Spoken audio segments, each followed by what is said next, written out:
국왕이 은조를 위해 축복을 빌었던 비구니와 마주하자 두려움에 떨며 그 비구니의 진짜 신분을 드러냈다.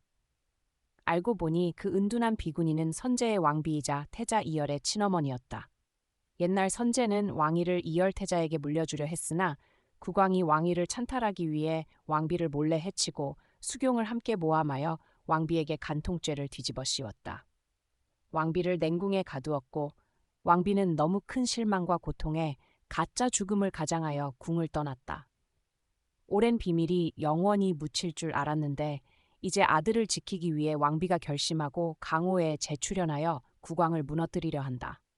은조를 통해 왕비는 국왕에게 충격적인 메시지를 보냈고 국왕은 크게 놀라 왕비를 찾아가 따지게 되었다. 사건의 전개는 오늘 영상에서 공개하겠습니다. 태자가 도승지에게 모함을 받아 반역죄로 누명을 쓰게 되었다. 국왕은 이열이 그런 의도를 가졌다고 믿지 않았지만 도승지가 국왕의 약점을 잡고 협박하자 국왕은 어쩔 수 없이 눈을 감고 모든 죄를 태자에게 뒤집어 씌웠다. 태자는 옥에 갇혔고 태후가 막아섰음에도 국왕의 칙령을 거스를 수 없었다. 은조는 태자를 매우 걱정했지만 궁에 들어가 태자를 만날 수 없어 절로 가서 마음을 털어놓았다. 은조에게 축복을 빌어주었던 비구니가 나타나 은조의 마음과 감정을 읽고 은조에게 하나의 옥패를 건네주며 말했다. 이 옥패를 국왕 앞에 가져가라. 국왕이 이것만 보면 즉시 태자 전하를 풀어줄 것이다. 은조는 정말 믿기지 않아 비구니가 누구인지 왜 그렇게 자신만만한지 이해할 수 없었지만 막다른 상황에서 목숨을 걸고 비구니의 말을 믿기로 했다. 태후의 궁녀 신분으로 은조는 오늘 밤 국왕이 혼자 어화원에서 산책할 것이라는 정보를 듣게 되었다. 은조는 기회를 잡아 국왕에게 접근하려 했으나 어화원은 많은 병사들이 지키고 있어 국왕을 단둘이 만나는 것은 하늘의 별 따기보다 어려웠다. 그때 은조는 태후를 떠올렸다. 태후는 이열의 일로 몹시 침울해 있었는데 은조가 이열을 구할 방법이 있다고 하자 태후는 크게 기뻐하며 은조와 함께 연극을 꾸몄다. 태후가 수경을 속이기 위해 도승지의 필체를 위조한 편지를 써서 수경에게 보냈다. 목적은 수경을 국왕 곁에서 떨어뜨리는 것이었다. 이것이 은조가 안으로 잠입할 절호의 기회가 되었다. 예상대로 수경은 익숙한 암호를 받고 곧바로 감기 들었다는 핑계로 후궁으로 돌아가 쉬게 되었다. 국왕은 태자 이열의 일로 긴장하고 있었는데 두 사람은 친밀하지 않았지만 서로를 해치지 않겠다는 맹세를 했었다.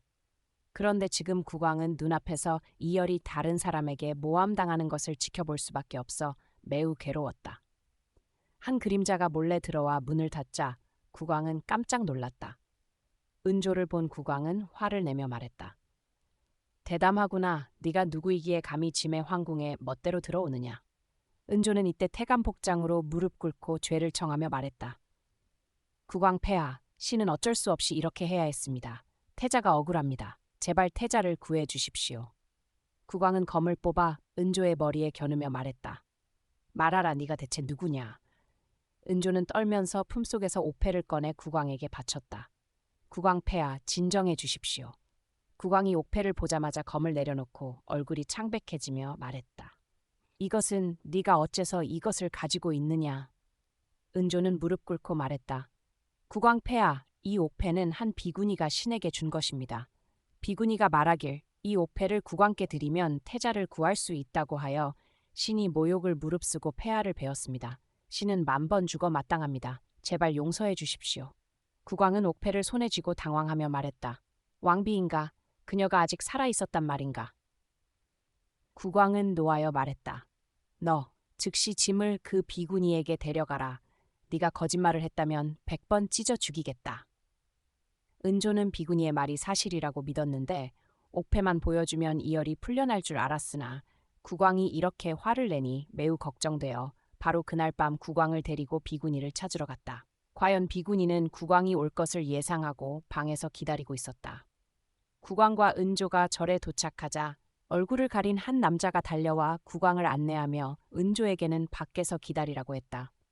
국왕이 문을 열고 들어가자 비구니가 고개를 돌려 국왕을 바라보았다. 두 사람이 마주쳤고 국왕은 극도로 놀라 말했다. 그녀인가? 왕비. 비구니는 미소 지으며 말했다.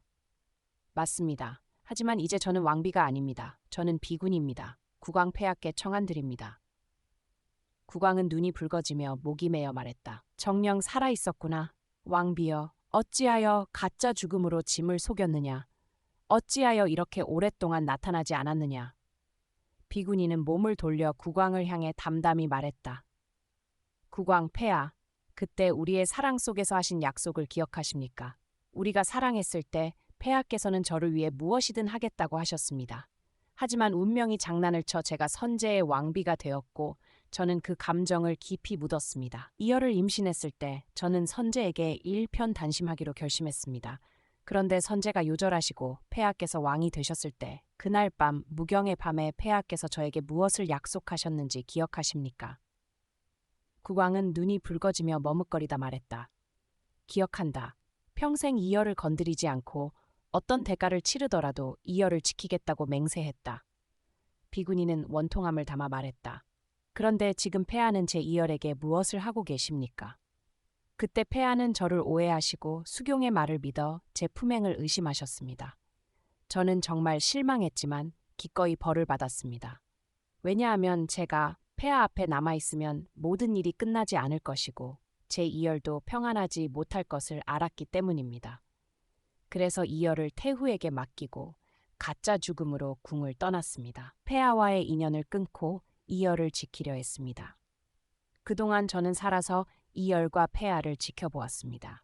원래는 다시 나타나지 않을 생각이었으나 폐하께서 이열에게 한 짓을 보니 이열을 위해 폐하와 분명히 이야기를 해야겠다고 결심했습니다. 하지만 제 진짜 신분으로는 폐하를 만나기 어려워 은조를 통해 폐하를 유인했습니다. 국왕 폐하, 예전에는 저를 믿지 않으셨는데 지금은 친동생마저 의심하십니까? 국왕은 고통스럽게 말했다. 아니다.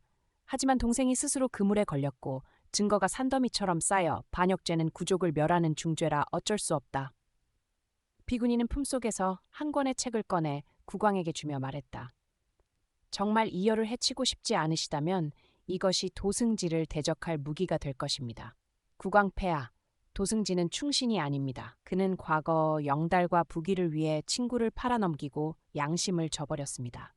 이번에도 목적을 위해 태자에게 손을 댔습니다. 이 책에는 그의 아들이 저지른 모든 부패와 백성을 착취한 행위가 적혀 있습니다.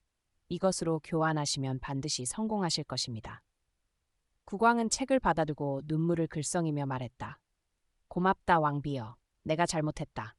언제나 네가 나를 위해 모든 것을 생각해 주었는데 내가 너를 의심하다니 죽어 마땅하다. 내가 잘못했으니 용서해 줄 수 있겠느냐. 앞으로 너를 지키겠다고 맹세한다. 비구니는 미소 지으며 눈에 눈물을 머금고 말했다. 아니요. 저는 다시 돌아가지 않을 것입니다. 이열이 저와 폐하의 관계를 알게 하고 싶지 않고 천하가 제 존재를 알게 하고 싶지도 않습니다. 그 시끄러운 후궁 생활은 정말 하고 싶지 않습니다. 제발 저를 이곳에 머물게 해주십시오. 제 영혼이 평안하고 조용할 수 있게요. 저는 남은 생을 모두 바쳐 폐하와 이열의 안녕을 빌겠습니다. 폐하께서 약속을 지켜주신다면 저는 영원히 폐하의 은덕을 잊지 않겠습니다. 알고 보니 국왕과 이열의 어머니는 참으로 애틋하고 원한 섞인 사랑을 했었고 그것이 국왕이 이열을 미워하면서도 사랑하는 이유였다. 그래서 항상 은밀히 태자 이열을 보호하려 했다. 하지만 이 비밀이 영원히 숨겨질 수 있을까? 다음 전개는 다음 영상에서 공개하겠습니다. 안녕히 다음에 뵙겠습니다.